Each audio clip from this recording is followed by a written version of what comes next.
Welcome to Chillin' 101. We hope this video helps. You start by opening Device Manager immediately. Press Windows plus X and choose Device Manager or type devmount. MSC and press Enter. Once the console is open, click View and select Show Hidden Devices so you can see non-present and ghosted entries. Make sure you run Device Manager as an administrator if you lack permissions, because some hidden drivers and legacy devices only appear with elevated rights. This step exposes everything you need to inspect. Proceed only after the hidden list populates so you don't miss removed devices. Once hidden devices are visible, systematically expand relevant categories.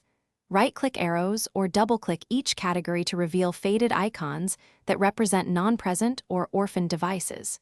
You do this because faded entries often indicate drivers left behind after hardware removal, and removing them prevents conflicts.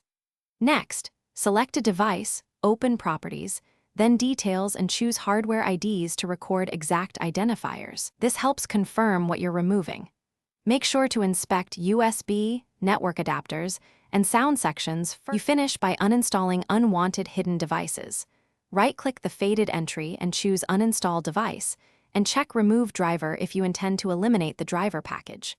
Once done, use Action then scan for hardware changes to refresh Device Manager and confirm removal.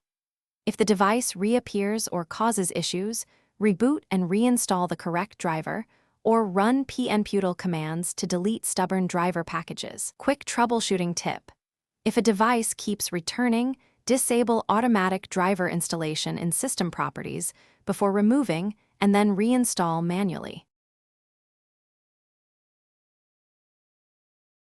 Thanks for watching. Consider subscribing if we helped you.